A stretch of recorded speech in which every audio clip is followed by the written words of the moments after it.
हैदराबाद में कांग्रेस से जुड़े छात्र संगठन एनएसयूआई के कुछ कार्यकर्ताओं ने हंगामा करते हुए मुख्यमंत्री आवास में घुसने की कोशिश की, जिन्हें पुलिस ने रोक दिया। इन प्रदर्शनकारियों ने कोरोना संकट के बीच तेलंगाना में सीईटी यानी कॉमन एंट्रेंस टेस्ट करवाने के राज्य सरकार के फैसले पर नाराजगी जताई और एक ट्रक में बैठकर सीएम आवास के बाहर पहुंचे इन प्रदर्शनकारियों ने ट्रक से उतरकर मेन गेट की तरफ दौड़ लगा दी। गेट के पास पहुंचते ही कुछ लोग उसे पार करने के लिए उसके ऊपर चढ़ गए। हंगामा कर रहा एक आदमी तो दूसरी तरफ पहुंच गया, लेकिन बाकी प्रदर्शनकारियों को पुलिस ने गेट के इसी तरफ रोक लिया। फिर कुछ देर तक सड़क पर बैठकर एनएसयूआई के सभी कार्यकर्ता हंगामा करते रहे। उन्हें वहां से हटाने के लिए तुरंत कई पुलिस वाले बुलाए गए, जिन्होंने प्रदर्शनकारियों को हिरासत में लेना शुरू कर दिया। हिरासत में लिए जाने के दौरान सभी प्रदर्शनकारी तेलंगाना के सीएम के चंद्रशेखर राव के खिलाफ नारेबाजी करते रहे। प्रदर्शनकारियों ने तेलंगाना सरकार से कोरोना संकट के बीच सीईटी यानी कॉमन एंट्रेंस टेस्ट करवाने के फैसले को वापस लेने की मांग भी की। सुशांत केस सीबीआई को सौंपा जाए या नहीं, इस पर सुप्रीम कोर्ट में सुनवाई पूरी हो चुकी है। सोमवार को सुप्रीम कोर्ट शायद इस पर फैसला भी सुना दे। सुशांत केस सीबीआई को सौंपे जाने पर सभी पक्षों ने अपनी अपनी दलीलें भी सुप्रीम कोर्ट में पेश की। इसमें सुशांत के पिता रिया चक्रवर्ती, महाराष्ट्र सरकार और बिहार सरकार ने सुप्रीम कोर्ट में दलीलें पेश की। सीबीआई ने भी कोर्ट में अपना पक्ष रखा है।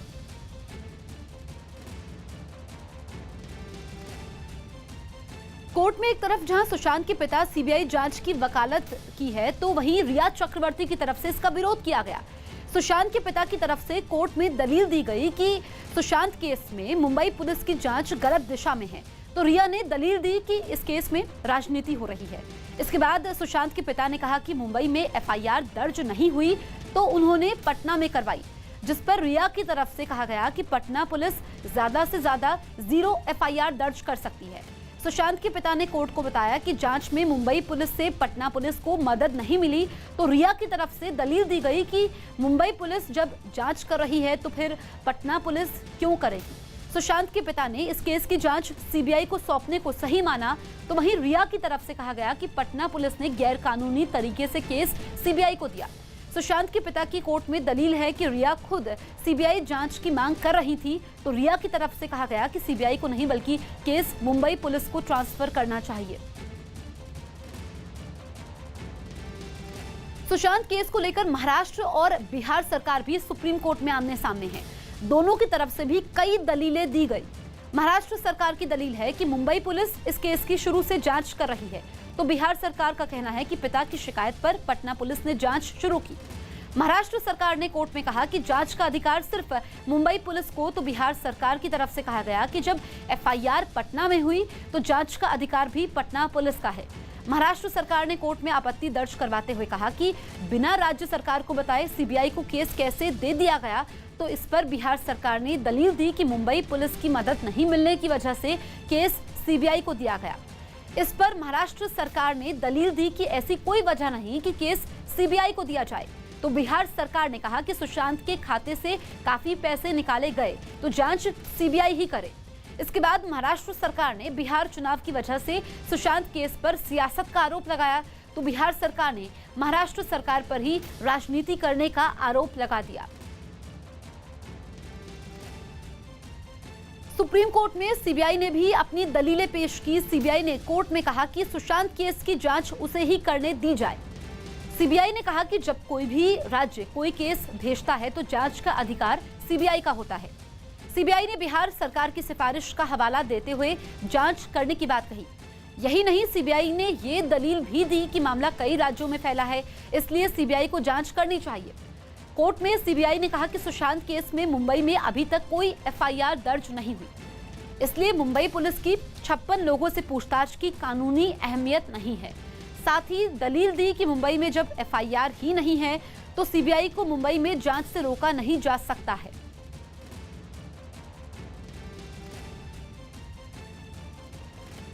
बेंगलुरु में विवादास्पद पोस्ट पर 2 दिन पहले भड़की हिंसा के विरोध में विश्व हिंदू परिषद और बजरंग दल के नेताओं ने कर्नाटक में बड़े पैमाने पर प्रदर्शन किया। उन्होंने social democratic party of India पर बैन लगाने की भी मांग की, जिस पर हिंसा भड़काने के आरोप लग रहे हैं, जिसके खिलाफ विश्व हिंदू परिषद और बजरंग दल के नेताओं ने बेंगलुरु में भी प्रदर्शन किया और 2 दिन पहले भड़की हिंसा पर विरोध जताया। हम लोग यही आग्रह कर रहे हैं, पीएफआई और एसडीपीआई को निषेधित करना उनके पदाधिकारियों को उनको अरेस्ट करना, जेल में डालना। बेंगलुरु के अलावा शिवमोगा में भी बेंगलुरु हिंसा के विरोध में धरना दिया गया। इसके अलावा मंगलुरु में भी बजरंग दल के नेता social democratic party of India के खिलाफ सड़कों पर उतरे। विरोध प्रदर्शनों के बीच बेंगलुरु के जिन इलाकों में हिंसा भड़की थी, वहां रैपिड एक्शन फोर्स के जवानों को फ्लैग मार्च करते हुए देखा गया। 146 लोगों की गिरफ्तारी हुई है और इनकी इंट्रोगेशन भी अभी चालू है। इसमें से 2 लोग एसडीपीआई के मेंबर्स हैं। तनाव को देखते हुए बेंगलुरु के डीजे हल्ली और केजी हल्ली इलाके में 15 अगस्त तक धारा 144 लागू कर दी गई। धोनी का कोरोना टेस्ट नेगेटिव आया। आईपीएल में चेन्नई सुपर किंग्स के कप्तान महेंद्र सिंह धोनी का कोरोना टेस्ट करवाया गया, जो नेगेटिव आया। इसके बाद धोनी यूएई में होने वाले आईपीएल के लिए जल्द अपनी टीम के ट्रेनिंग कैंप से जुड़ सकते हैं। दावा किया गया कि मध्य प्रदेश के रीवा में 3 महीने से वेतन नहीं मिलने से परेशान एक शिक्षक ने खुदकुशी कर ली। इस मामले के बाद कांग्रेस ने सरकार पर शिक्षकों की अनदेखी का आरोप लगाया, जबकि राज्य सरकार ने कोरोना की वजह से बजट सत्र न होने पर शिक्षकों के वेतन में देरी की बात मानी। 3 महीने से वेतन प्राप्त न होने के कारण इतना तनावग्रस्त हो गए, कर्ज में डूबे हुए थे। दिल्ली के बुराड़ी में कुत्ते को बाहर घुमाने पर विवाद हो गया, जिसमें एक बुजुर्ग की हत्या कर दी गई। पीड़ित परिवार ने अपने पड़ोस में रहने वाले एक आदमी पर बैट मारकर हत्या का आरोप लगाया। इतना ही नहीं, पीड़ित परिवार की महिला ने इल्जाम लगाया कि आरोपी पड़ोसी छेड़छाड़ भी करता था। बांग्लादेश क्रिकेट टीम अक्टूबर में श्रीलंका का दौरा करेगी, जहां दोनों टीमों के बीच टेस्ट और T20 सीरीज खेली जाएगी। एजेंसियों के सामने अब रिया की ट्रैवल हिस्ट्री से जुड़ी अहम जानकारियां सामने आई। न्यूज 18 को सूत्रों से मिली जानकारी के मुताबिक पिछले साल 3 अक्टूबर से 9 अक्टूबर तक रिया चक्रवर्ती अपने भाई शौविक और सुशांत के साथ फ्रांस में थी। फिर 9 अक्टूबर से 11 अक्टूबर तक 3 दिन के लिए तीनों स्विट्जरलैंड चले गए। 11 अक्टूबर को रिया अपने भाई और सुशांत को लेकर केवल 1 दिन के लिए दोबारा फ्रांस पहुंची। 11 तारीख को ही फिर से स्विट्जरलैंड के लिए रवाना हो गई। स्विट्जरलैंड में भी तीनों केवल 2 दिन के लिए ही रुके। इसके बाद 13 तारीख को स्विट्जरलैंड से निकलकर इटली गए। 21 तारीख तक तीनों इटली में रुके। यही वो वक्त था जब इटली में होटल के एक कमरे में सुशांत की एक पेंटिंग देखकर डरने वाली घटना रिया ने बताई। अब जांच एजेंसियां ये जानने की कोशिश कर रही हैं कि स्विट्जरलैंड से लौटकर केवल 1 दिन के लिए रिया फ्रांस क्यों गई और फिर फ्रांस से दोबारा स्विट्जरलैंड उन्हें क्यों जाना पड़ा, जबकि वो पहले ही 2 दिन स्विट्जरलैंड में बिता चुकी थी, क्योंकि इसी दौरे के बाद से सुशांत के साथ भूत प्रेत की घटनाओं को जोड़ा जाने लगा था। यूपी के कानपुर में लगातार हो रही भारी बारिश की वजह से एक 4 मंजिला इमारत का एक हिस्सा गिर गया, जिसके मलबे में 2 महिलाएं दब गई। हादसे की सूचना मिलते ही पुलिस और फायर ब्रिगेड की कई टीमें वहां पर पहुंच गईं, जिसके बाद मलबे में दबी दोनों महिलाओं को निकालने के लिए रेस्क्यू ऑपरेशन शुरू किया गया। वहां से आई एक तस्वीर में खुदाई करने वाली एक मशीन मलबा हटाने के काम में जुटी दिखी। 2 लोगों की सूचना मिल रही है, एक बुजुर्ग महिला है और एक नौजवान बेटी है, दोनों के फंसे होने की सूचना मिल रही है। इस घटना के बाद वहां लोगों की भीड़ जमा हो गई, जिसके बाद वहां मौजूद एक पुलिस अधिकारी लाउड स्पीकर की मदद से लोगों को हादसे वाली जगह से पीछे हटने की अपील करते नजर आए। इसी तरह की एक दूसरी तस्वीर में पुलिस अधिकारी आने जाने के लिए रास्ता खाली करवाने के लिए कहते सुने गए, ताकि बचाव के काम में किसी तरह की कोई परेशानी ना हो। ये सारा रास्ता खाली करवाइए, गाड़ियां हमारी पीछे हटवाइए। हादसे का पता चलते ही वहां समाजवादी पार्टी के विधायक अमिताभ वाजपेयी भी पहुंच गए। मॉरिशस में तेल का रिसाव रोकने के लिए लोगों ने अपने बाल दान किए। वहां के समंदर में हजारों टन तेल से भरे एक जहाज से रिसाव होने के बाद से ही लोग इस समस्या से निपटने की तैयारी में जुटे हैं। और इसी कड़ी में कई लोगों ने अपने बाल दान किए ताकि उनकी मदद से तेल के रिसाव को रोका जा सके। लोगों के बाल रिसाव रोकने में काफी मददगार साबित हो सकते हैं। और जैसे ही इसकी खबर लोगों को पता चली, राजधानी पोर्ट लुई के अलग अलग सैलून में भीड़ जुटने लगी। लोगों ने बढ़ चढ़कर अपने बाल कटवाए। Nous venons de recevoir donc 500 kilos de poils de pinceau naturels. कटे हुए बालों को एक जगह इकट्ठा किया गया और फिर उन्हें कपड़ों में भरकर उस जगह भेजा गया जहां ये हादसा हुआ है। आज से राजस्थान विधानसभा का सत्र शुरू हो रहा है। सत्र के शुरू होने के बाद गहलोत सरकार आज ही विश्वास मत प्रस्ताव लाएगी। सीएम गहलोत की कोशिश है कि विश्वास मत प्रस्ताव लाया जाए और उसके जरिए अपनी सरकार को सुरक्षित दिखाया जाए। कल हुई विधायक दल की बैठक में अशोक गहलोत ने खुद इस बात का ऐलान किया था कि विश्वास मत लाकर वो लोकतंत्र को बचाएंगे और विपक्ष के छक्के छुड़ा देंगे। साथ ही उन्होंने कांग्रेस के खफा विधायकों से भी पिछली बातें भूलकर एक साथ आने की अपील की। हम लोग सब एकजुट हैं। किसी से शिकायत मुझसे हो सकती है तो मैं कोशिश करूंगा कुछ करने। किसी शिकायत मंत्री से हो सकती है, मंत्री दूर करेंगे, वो बात हमने करेंगे। हम चाहेंगे कि हमारा लक्ष्य है डेमोक्रेसी बचाना, और आप लोग सब डेमोक्रेसी वॉरियर के रूप में काम करो। असेंबली के अंदर एक उठाना हम लोगों को, छक्के छुड़ाने विपक्ष को हम खुद विश्वास के मत लेके आएंगे और उनको बता देंगे कांग्रेस की ताकत क्या है। इससे पहले कल राजस्थान में 34 दिन तक चले सियासी संकट के बाद सचिन पायलट और मुख्यमंत्री अशोक गहलोत ने हाथ मिला लिए। इसी के साथ सचिन पायलट एक बार फिर राजस्थान के उप मुख्यमंत्री और प्रदेश कांग्रेस अध्यक्ष चुन लिए गए, जिसके लिए उन्होंने सोनिया गांधी को धन्यवाद दिया। पूरे 34 दिन बाद सीएम आवास पर सचिन पायलट और अशोक गहलोत की मुलाकात हुई। इस बीच दोनों नेताओं ने एक दूसरे से हाथ भी मिलाया। इस मुलाकात के बाद मुख्यमंत्री के घर पर ही कांग्रेस विधायक दल की बैठक हुई, जिसमें दावा किया गया कि पायलट गुट के सभी विधायक शामिल हुए। इस बैठक में सचिन पायलट और अशोक गहलोत ने विक्ट्री साइन दिखाकर राजस्थान का सियासी संकट टलने का इशारा भी किया। ये फ्रेंडली मैच था, ना कोई हारा ना कोई जीता, सब एक हो गए। मैन ऑफ द मैच कौन रहा? ईश्वर और हाईकमान। हालांकि केंद्रीय मंत्री गजेंद्र सिंह शेखावत ने न्यूज 18 से एक्सक्लूसिव बातचीत में दावा किया कि राजस्थान का सियासी संकट अभी टला नहीं है। ये सरकार 5 साल पूरे कर पाएगी, क्योंकि उन्होंने हाथ तो मिला लिए, लेकिन क्या दिल मिल पाएंगे? 48 घंटे के कुल मिला करके जो हाई वोल्टेज ड्रामा था, इसको देख करके मुझे कहीं भी ऐसा नहीं लगता कि कोई स्थिति में परिवर्तन हुआ है और उसके बाद में स्थायित्व का कोई कारण बन रहा है। ओलंपिक्स के लिए भारतीय तीरंदाजों का ट्रेनिंग कैंप इसी महीने शुरू होगा। भारतीय तीरंदाजों का ओलंपिक्स की तैयारियों के लिए इसी महीने ट्रेनिंग कैंप शुरू होगा। पुणे में इस कैंप के आयोजन से पहले सभी खिलाड़ियों और कोच को 14 दिन क्वारंटीन रखा जाएगा। रूस की बनाई कोरोना की वैक्सीन की WHO जांच करेगी। 2 दिन पहले रूस के राष्ट्रपति व्लादिमीर पुतिन ने कोरोना का टीका बनाने का दावा किया था और इसका पहला इंजेक्शन पुतिन की बेटी को दिया गया था। मध्य प्रदेश के गुना में सांप के काटने के बाद एक आदमी को अस्पताल में भर्ती करवाया गया, जहां उसकी मौत हो गई। इसके बाद मरने वाले इस आदमी के परिवार वालों ने अस्पताल में झाड़ फूंक शुरू करवा दिया, ताकि झाड़ फूंक से आदमी को जिंदा किया जा सके। हालांकि ऐसा नहीं हुआ। ओडिशा हाईकोर्ट ने सरकारी और निजी अस्पतालों के डॉक्टरों को दवाई का नाम साफ और बड़े अक्षरों में लिखने का निर्देश दिया। कोर्ट ने माना कि डॉक्टरों की लिखी कई रिपोर्ट और दवाओं के नाम पढ़ने में मुश्किल होती है, जिससे लोगों को काफी परेशानी होती है। सुनील ग्रोवर मुंबई में CISF के कार्यक्रम में शामिल हुए और जवानों को मास्क बांटे। इस दौरान उन्होंने कार्यक्रम में कॉमेडी भी की। एज ए डॉक्टर मैं आपसे यही कहना चाहता हूँ, आप लोग इसी तरह काम करते हैं। प्रधानमंत्री नरेंद्र मोदी ने गुरुवार को कहा कि मालदीव के साथ उनका रिश्ता काफी गहरा है। भारत मालदीव की दोस्ती को हिंद महासागर की तरह गहरा बताया और वहां की अर्थव्यवस्था पर कोविड-19 महामारी के प्रभाव को कम करने के लिए भारत अपना सहयोग जारी रखेगा। पीएम मोदी का ये बयान मालदीव के राष्ट्रपति इब्राहिम मोहम्मद सोलिह की उस प्रतिक्रिया के बाद आया, जिसमें उन्होंने भारत की मदद के लिए आभार जताया था। भारत ने गुरुवार को मालदीव में महत्वपूर्ण संपर्क परियोजना के लिए $40 करोड़ की कर्ज सुविधा और $10 करोड़ का अनुदान देने की घोषणा की। लद्दाख में LAC पर चल रहे तनाव के बीच चीन ने अब डोकलाम में अपनी तैयारी तेज कर दी। एक खुफिया रिपोर्ट के मुताबिक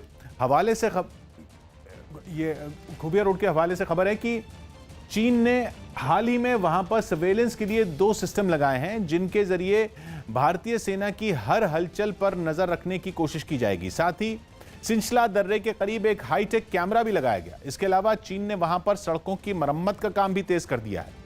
इससे पहले खबर आई थी कि चीन तिब्बत के होतान एयरबेस पर 2 नए रनवे बना रहा है, जबकि लुंग कैंप के पास नए हेलीपैड भी बनवाने की बात सामने आई थी।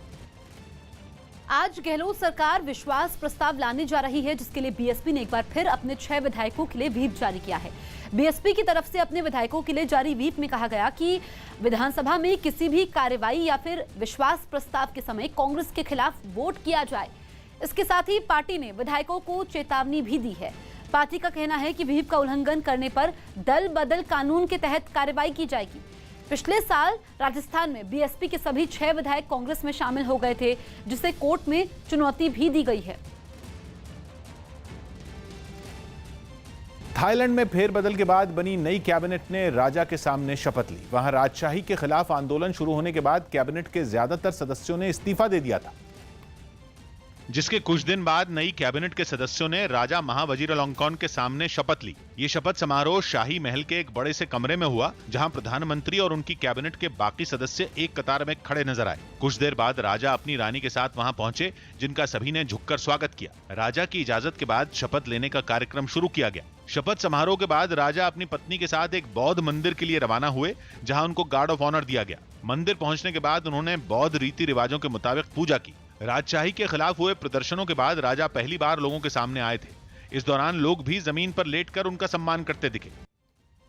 आगरा लखनऊ एक्सप्रेसवे पर 2 ट्रक की टक्कर में एक की मौत हो गई, जबकि 11 गंभीर रूप से घायल हैं। बताया गया कि कन्नौज से मजदूरों को लेकर एक ट्रक हिसार जा रहा था। ट्रक पर ड्राइवर समेत 15 लोग सवार थे। लखनऊ एक्सप्रेसवे के 89 माइलस्टोन के पास ओवरटेक करने के चक्कर में मजदूरों से भरा ट्रक दूसरे ट्रक से भिड़ गया। हादसे के बाद ट्रक का ड्राइवर और कंडक्टर फरार हो गया। मौके पर पहुंची पुलिस ने घायलों को अस्पताल में भर्ती करवाया। तो ट्रकों की भिड़ंत हुई है। लखनऊ एक्सप्रेसवे पर 2 ट्रकों की टक्कर हुई है और इसमें बताया गया कि अब मजदूर भरे हुए थे एक ट्रक में और ओवरटेक करने की कोशिश की गई। इस वजह से जोरदार टक्कर होती है और एक की मौत हुई है, जबकि 11 लोग घायल हुए हैं। मजदूरों को लेकर हरियाणा के हिसार जा रहा था ट्रक कन्नौज से, और ट्रक में एक तो 11 मजदूर सवार थे और ये ट्रक जिसमें मजदूर सवार थे ये दूसरे ट्रक को ओवरटेक करने की कोशिश करता है और इसी बीच ये हादसा होता है जिसमें एक की मौत हो गई। यूपी के मेरठ में किन्नरों के 2 गुट बीच सड़क पर भिड़ गए, जिससे वहां अफरा तफरी मच गई। बताया गया कि एक मकान पर कब्जे को लेकर किन्नरों के दोनों गुटों के बीच पहले विवाद शुरू हुआ, लेकिन थोड़ी ही देर बाद उनके बीच मारपीट शुरू हो गई। वहां से आई एक तस्वीर में कई किन्नर दूसरे पक्ष के किन्नर को बेरहमी से पीटते दिखाई दिए। कोई उसे बालों से पकड़कर मारता नजर आया तो कोई उस पर ताबड़तोड़ लात और घूंसे बरसाता रहा। मारपीट से पहले वहां किन्नरों के एक गुट ने जमकर हंगामा किया। इस बीच वहां दूसरे गुट के 2 किन्नर जमीन पर बैठे नजर आए, लेकिन अगले ही पल किन्नरों के एक गुट ने उनकी पिटाई शुरू कर दी। यही नहीं, मारपीट के समय उनके कपड़े तक फाड़ दिए। सड़क पर किन्नरों के इस बवाल की वजह से वहां लोगों की भीड़ लग गई। कुछ लोग मारपीट में शामिल किन्नरों को समझाने की कोशिश करते दिखे, लेकिन ज्यादातर लोग दूर से सिर्फ तमाशा देखते रहे। एक महिला तो इस पूरी घटना का मोबाइल फोन से वीडियो बनाती रही। बिहार के दरभंगा में बाढ़ से जूझ रहे लोगों ने जेडीयू विधायक को बंधक बनाकर खूब हंगामा किया। लोगों ने अपने इलाके में बाढ़ की समस्या और कोरोना के खिलाफ लड़ाई में प्रशासन की नाकामी का आरोप लगाया।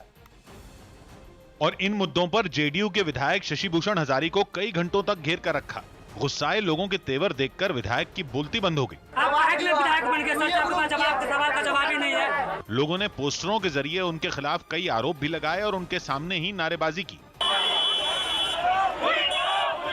इसके बाद लोगों ने उन्हें बाढ़ प्रभावित इलाकों में जाने के लिए कहा, लेकिन विधायक ने बात को टालने की कोशिश की, जिस पर लोग और भड़क गए। नहीं जाएगा, पूरा गाड़ी का शीशा सब फोड़ देंगे। इस पूरे हंगामे का वीडियो वायरल हो गया, जिसके बाद जेडीयू की सहयोगी बीजेपी ने इसे स्थानीय मुद्दा बताकर सरकार को बचाने की कोशिश की। सरकार के प्रति गुस्सा नहीं है, सरकार के प्रति नाराजगी नहीं है, नाराजगी इस विधायक के प्रति है। हालांकि बाद में पुलिस वहां पहुंची और किसी तरह इस हंगामे को शांत कराया। एक दिन पहले इंटरनेट पर रिलीज किए गए महेश भट्ट की फिल्म सड़क 2 के ट्रेलर को लोगों के गुस्से का सामना करना पड़ा, जिसका नतीजा ये हुआ कि फिल्म ने YouTube पर डिसलाइक का रिकॉर्ड बनाया। YouTube पर किसी भी वीडियो को पसंद या नापसंद करने के बटन दिए जाते हैं और सड़क 2 के ट्रेलर पर अब तक करीब 80 लाख लोगों ने डिसलाइक का बटन दबाया, जबकि ट्रेलर को पसंद करने वालों की गिनती 4.5 लाख की है। सुना था कि प्यार कचरे को भी सोना बना देता है, आज देख लिया। सुशांत सिंह राजपूत के मामले के बाद ये महेश भट्ट की पहली फिल्म है। माना जा रहा है कि डिसलाइक के रिकॉर्ड की वजह सुशांत केस के बाद नेपोटिज्म पर छिड़ी बहस है। YouTube पर दिए कमेंट्स के विकल्प का भी लोगों ने खूब इस्तेमाल किया। लाखों लोगों ने फिल्म पर कमेंट लिखे और डिसलाइक करने के पीछे नेपोटिज्म को वजह लिखा। महेश भट्ट की इस फिल्म में आलिया भट्ट और पूजा भट्ट के साथ संजय दत्त और आदित्य रॉय कपूर भी हैं।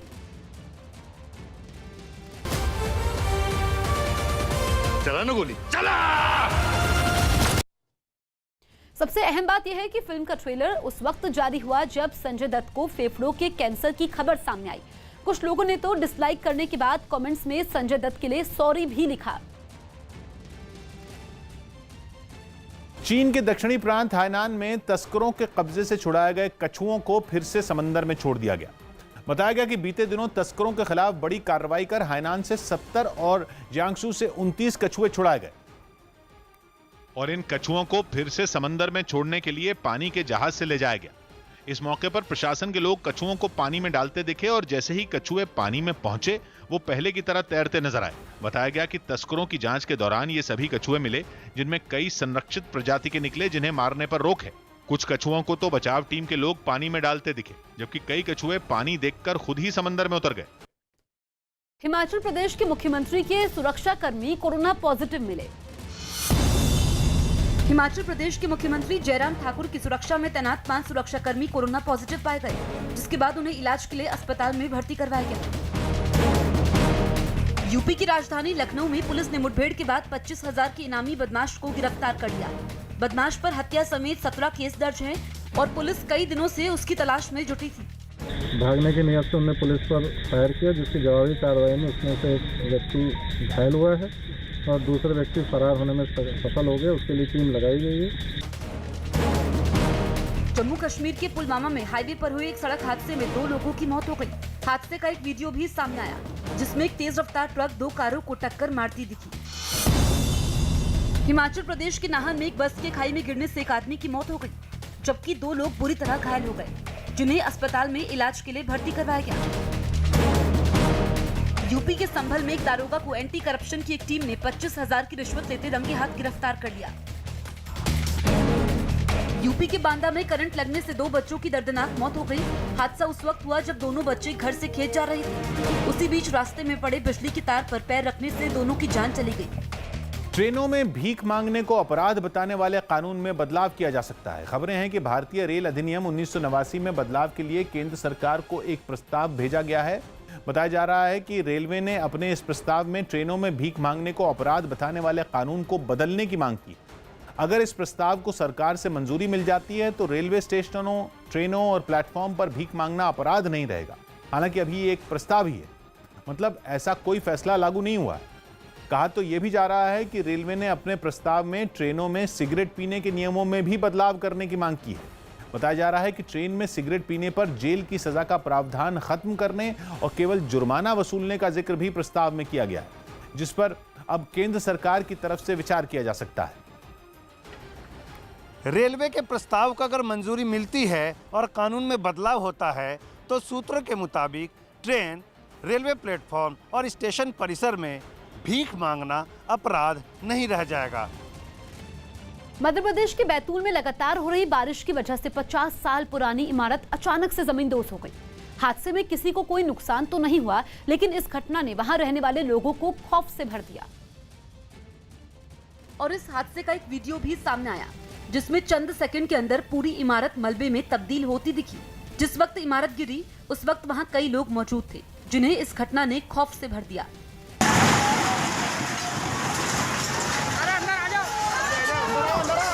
इमारत के गिरने के बाद वहां धूल का गुबार छा गया और जब गुबार हटा तो वहां हर तरफ सिर्फ मलबा पड़ा नजर आया। अच्छी बात ये रही कि इस घटना में किसी को कोई नुकसान नहीं पहुंचा, क्योंकि पुरानी होने की वजह से इमारत को पहले ही खाली करवा लिया गया था। नगर पालिका कर्मचारी जो है उसका आवेदन लेके जो है पंचनामा बनाने के लिए आए हुए थे। उनके सामने ही बिल्डिंग चूंकि जर्जर हो चुकी थी और बारिश हो रही है 2 दिन से, उस कारण उनके सामने ही बैठ गई सीधे सीधे। इस घटना के बाद वहां लोगों की भीड़ जमा हो गई। सूचना मिलते ही पुलिस भी वहां पहुंच गई। एहतियातन इमारत के पास से गुजरने वाली सड़क को बंद कर दिया गया। इमारत के गिरने की वजह से आसपास के दूसरे मकानों को भी काफी नुकसान पहुंचा, जिससे उन पर भी अब गिरने का खतरा मंडरा रहा है। गुजरात के सूरत में हुई भारी बारिश के बाद कई इलाकों में बाढ़ जैसे हालात बन गए। मौसम विभाग ने भी सूरत समेत दक्षिण गुजरात के कई जिलों में अगले 72 घंटे भारी बारिश का अनुमान जताया, जिसने सरकार और एजेंसियों की चिंता बढ़ा दी, क्योंकि दक्षिण गुजरात के कई जिलों में पहले से भारी बारिश का सिलसिला जारी है। सूरत में तो लगातार हुई बारिश ने कई इलाकों में बाढ़ का रूप ले लिया। वहां से सामने आई तस्वीरों में एक झुग्गी बस्ती में कमर से ऊपर तक पानी भरा दिखा। इसके अलावा भारी बारिश की वजह से सड़कों पर भी पानी भर गया, जिससे वहां कई गांवों का संपर्क टूट गया।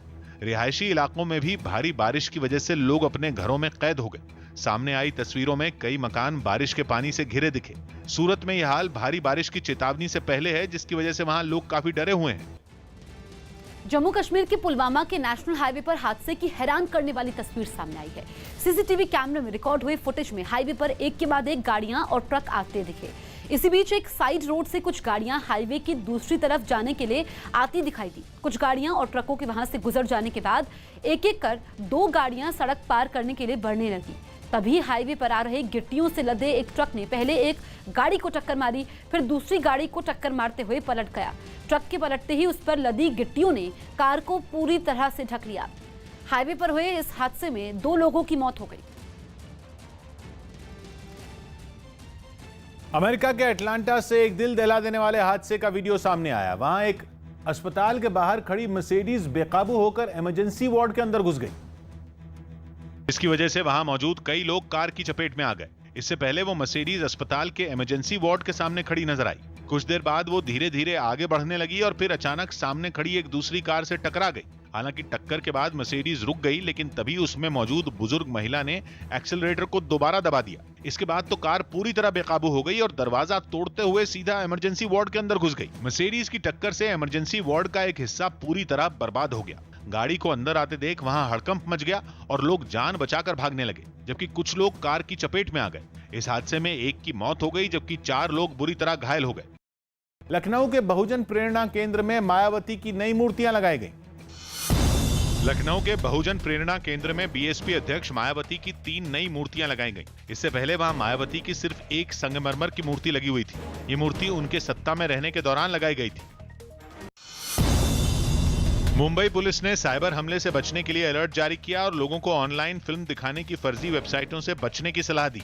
पिछले दिनों मुंबई पुलिस के हाथ ये सुराग लगा था कि कुछ लोग ऐसी फर्जी वेबसाइटें बनाते हैं जिससे वो लोगों को लालच देकर उनके साथ ठगी कर सकें। दिल्ली में आत्मनिर्भर भारत सप्ताह समारोह आयोजित किया गया, जिसमें रक्षा मंत्री राजनाथ सिंह ने भी हिस्सा लिया। इस दौरान उन्होंने रक्षा मंत्रालय में भी स्वदेशी चीजों को बढ़ावा देने पर जोर दिया। राजनाथ के मुताबिक रक्षा मंत्रालय आने वाले सालों में घरेलू उद्योगों को रक्षा क्षेत्र में कई ऑर्डर देगा। अगले 5 से लेकर 7 वर्षों में डोमेस्टिक इंडस्ट्रीज को लगभग 4-4 लाख करोड़ के ऑर्डर दिए जाएंगे। खबर है कि रविंद्र जाडेजा निजी वजहों से चेन्नई सुपर किंग्स के कैंप में हिस्सा नहीं लेंगे, लेकिन वो 21 अगस्त को दुबई की फ्लाइट पकड़ने से पहले चेन्नई पहुंच जाएंगे। ये कैंप 15 अगस्त से 6 दिनों तक चलेगा। कानपुर में भारी बारिश की वजह से एक 4 मंजिला मकान ढह गया, जिसके मलबे में दबकर मां और बेटी की मौत हो गई। बताया गया कि इमारत काफी पुरानी थी। कल हुई कई घंटों की बारिश को झेल नहीं पाई। गनीमत रही कि मकान में रहने वाले ज्यादातर लोग उसके गिरने से पहले ही भागकर बाहर निकल आए, लेकिन 4थी मंजिल पर रहने वाली एक मां और बेटी मलबे में दब गए। मकान गिरने की खबर पाकर वहां पहुंचे राहत बचाव दल ने पूरी रात तक रेस्क्यू ऑपरेशन चलाया। इसमें सेना के जवान भी शामिल थे, लेकिन वहां की गलियां संकरी होने की वजह से राहत बचाव के काम में काफी दिक्कतों का सामना करना पड़ा। आखिरकार सुबह मलबे से मां और बेटी के शव बरामद किए गए। तो आप तस्वीरें देखिए कानपुर की, जहां पर ये 4 मंजिला मकान गिर गया और बताया गया कि कई घंटों की बारिश की वजह से ये मकान बारिश को झेल नहीं पाया। और आप पहली तस्वीर में देखिए कि जो मृतक माँ और बेटी हैं, उनके परिजन बेहद परेशान दिखाई दिए। रो रो कर उनका बुरा हाल है। दरअसल जब ये मकान गिरा, उसमें जो लोग मौजूद थे, ज़्यादातर लोग उस वक्त निकल आए थे जैसे ही उन्हें हादसे की भनक लगी, लेकिन जो 4थी मंजिल पर माँ और बेटी थे वो निकल नहीं पाए। इसके बाद रात भर रेस्क्यू ऑपरेशन चलाना पड़ा और सुबह माँ बेटी के शव मिले। दिल्ली में कांग्रेस ने नगर निगम के कर्मचारियों की मांगों को लेकर दिल्ली सचिवालय के बाहर प्रदर्शन किया। दिल्ली कांग्रेस के कार्यकर्ता प्रदेश अध्यक्ष अनिल चौधरी के साथ मुख्यमंत्री अरविंद केजरीवाल को ज्ञापन देने सचिवालय पहुंचे, जहां प्रदर्शनकारियों को पुलिस ने गेट पर ही रोक दिया।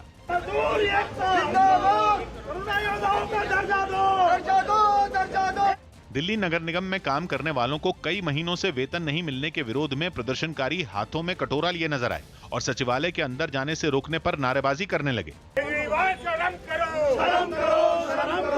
कांग्रेस के कार्यकर्ता संकट के समय काम करने वाले सफाई कर्मचारियों को कोरोना योद्धा का दर्जा देने की मांग करते नजर आए। इन सफाई कर्मचारियों को कोरोना योद्धा का दर्जा दीजिए, इनके साथ न्याय कीजिए। हालांकि विरोध प्रदर्शन के दौरान सचिवालय जाने वाले एक शख्स से कुछ कार्यकर्ता उलझते भी दिखे, लेकिन इससे पहले कि ये मामला तूल पकड़ता, पुलिस ने बीच बचाव कर मामले को बिगड़ने से बचा लिया।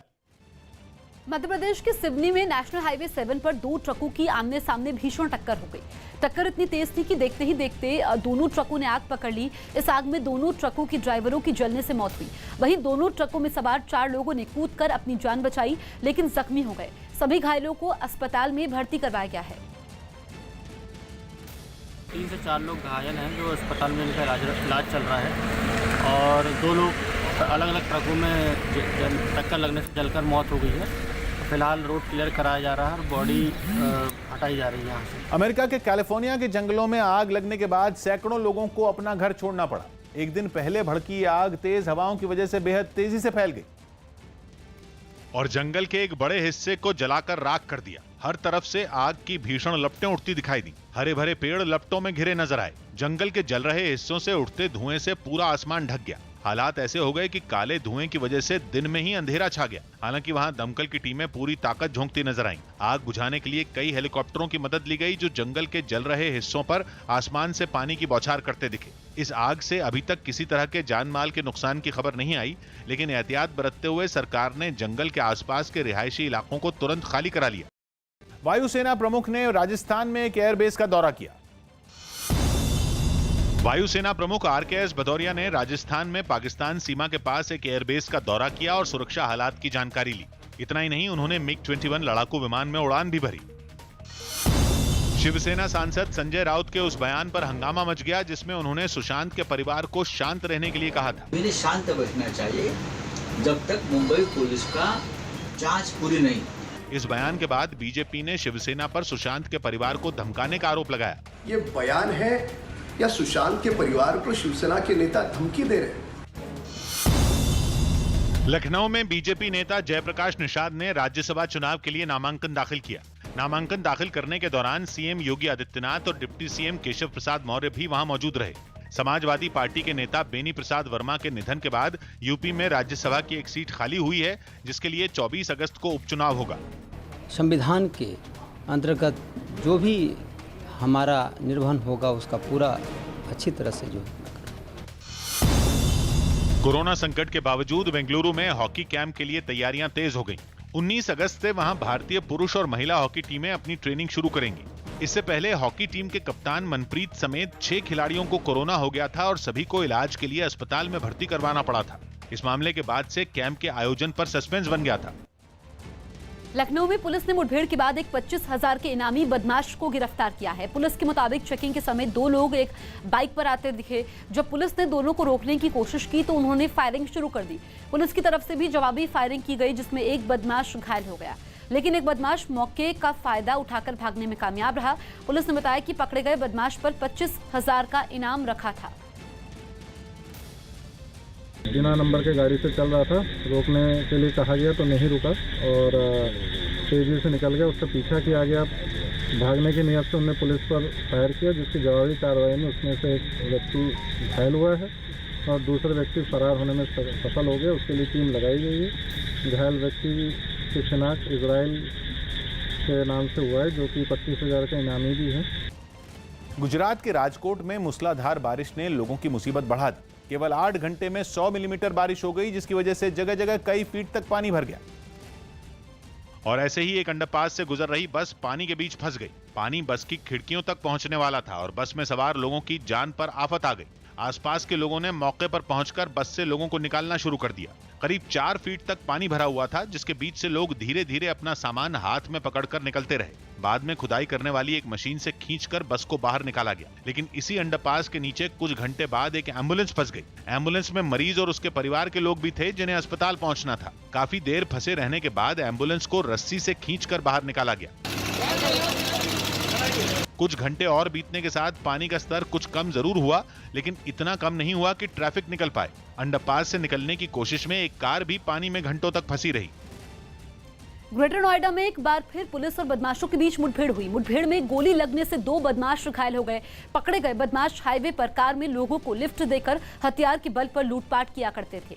इनके पास से 2 पिस्टल, कारतूस, एक लूट की कार और पैसे बरामद हुए हैं। वहीं इनका एक साथी अंधेरे का फायदा उठाकर मौके से भागने में कामयाब रहा। दोनों घायल बदमाशों को जिला अस्पताल में भर्ती करवाया गया है। फरार बदमाश को पकड़ने के लिए पुलिस लगातार दबिश दे रही है। ATS गोल चक्कर के पास थानाध्यक्ष बीटा 2 और उनकी टीम द्वारा चेकिंग की जा रही थी। तभी एक जस्ट गाड़ी सफ़ेद कलर की उधर से आती हुई दिखाई दी। जब पुलिस पार्टी ने उसको रोकने का प्रयास किया तो वो गाड़ी बहुत तेज़ी से चलाते हुए लिंक रोड पे लेके आ गया। आगे वहाँ पर पेड़ पड़ा हुआ था जिससे गाड़ी रुक गई। गाड़ी से बदमाश निकल के पुलिस पार्टी पे फायर करने लगे। पुलिस पार्टी ने भी अपने बचाव में फायर किया, जिस पर 2 बदमाशों के पैर में गोली लगी है। उनके पास से पिस्टल और तमंचा बरामद हुआ है। 2 लूट के मोबाइल बरामद हुए हैं। राम जन्मभूमि ट्रस्ट के अध्यक्ष महंत नृत्य गोपाल दास के कोरोना पॉजिटिव होने से हड़कंप मच गया। जानकारी के मुताबिक श्री कृष्ण जन्माष्टमी के मौके पर महंत नृत्य गोपाल दास यूपी के मथुरा पहुंचे थे, जहां उन्हें हल्का बुखार और सांस लेने में तकलीफ हुई, जिसके बाद उनकी कोरोना जांच कराई गई, जिसमें उनकी रिपोर्ट पॉजिटिव आई। इस बात की जानकारी लगते ही सीएम योगी आदित्यनाथ ने फोन कर उनका हाल जाना और उन्हें फौरन इलाज के लिए एम्बुलेंस से गुरुग्राम के मेदांता अस्पताल भेजा गया। इस एम्बुलेंस में उनके साथ डॉक्टरों की एक टीम भी भेजी गई। कुछ दिन पहले ही अयोध्या में हुए राम मंदिर के शिलान्यास कार्यक्रम में नृत्य गोपाल दास और पीएम नरेंद्र मोदी मौजूद थे। अमेरिका ने दावा किया पश्चिमी अफ्रीकी देश लाइबेरिया के एक जहाज को ईरान ने समंदर में अपने कब्जे में लिया। अमेरिकी सेना ने इसका एक वीडियो जारी किया, जिसमें दिखा कि समंदर के बीच में ही उस जहाज के पास एक हेलीकॉप्टर पहुंचा, जिसके बाद हेलीकॉप्टर से रस्सी की मदद से कुछ लोग उस जहाज पर उतरे। ईरान से जारी तनाव के बीच अमेरिका ने दावा किया कि उस पर तेल लगा हुआ था और ये घटना ओमान की खाड़ी के पास की है। तो अमेरिका ने ईरान पर आरोप लगाया है और समंदर में जहाज पर कब्जे का आरोप लगाया गया है। दरअसल हेलीकॉप्टर से रस्सी की मदद से कुछ लोग उस जहाज पर उतरे थे।